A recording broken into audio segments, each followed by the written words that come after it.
I live inside a tree. It's hollowed out enough barely. Maybe if I was shorter, I'd have longer dreams to tell the reporter. The borders between my and the ants, I've decided, for certain, end at my pants. There's a gray squirrel who doesn't bother me.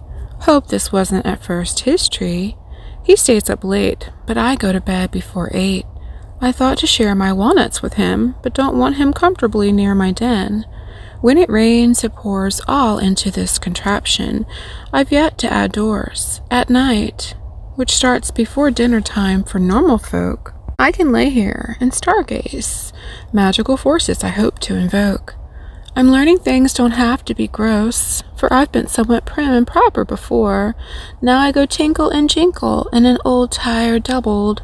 There's no soap, I remind myself out loud. It's only as yucky as you tell yourself. My clothes get kinda damp or cold. I'd like to wash 'em, but at least there's no mold.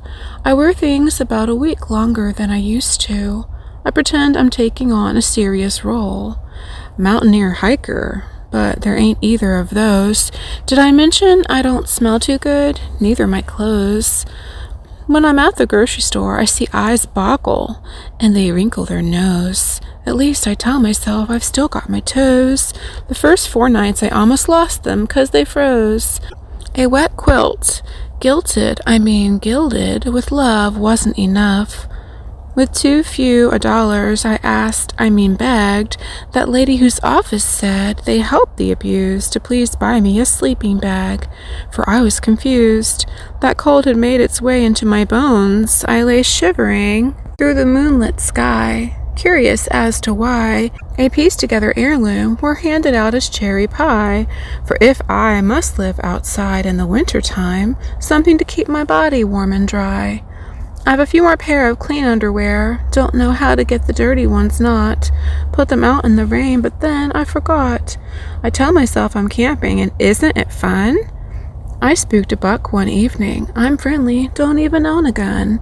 Boy, did he run, after he stared the way the ladies at the general store do. I was as surprised to see him and his young'uns passing through. There's a train that passes by here at least 6 times too many for any peace. But it helps when I've decided that for the hills they couldn't see me. It's wet and woody, which, if at home under blankets with someone special, could be goody, but here the ground I found doesn't dry out all the way this side of town, so I decided it's not yuck. My boots may have urine and muck. I take 'em off before into my bag I get stuck, saying thank you for all these provisions, reminding the spirits I'm taller than they listened. The sun doesn't penetrate much past these trees. I'm not complaining, just telling you a few things. But honestly, every day I wake up and say, I'm so glad to be alive again today. I look for the sun and say, you always show up, and although I don't count it as prayer, I let all the spirits around me know with dampened eyes and choked back sighs how good it is to be alive. I woke this early dawn to footprints past as I yawn, a 6-pack of gray wolves with bushy tails. Beauty awe-inspiring never fails. I think I'll mark my territory again. This rain inevitably washed it beyond recognition. Mad respect, but I feel no fear. Neither am I inclined to call the pups come near. These are the fellows I heard last night. Crunching leaves caused me nearly a fright. They've not seen living before them my type, with silk scarves and rainbow pastel.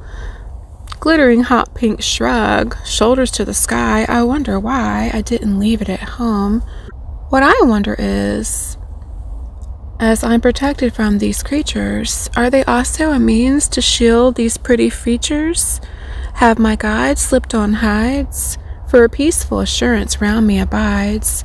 Did I mention how grateful I am to be alive?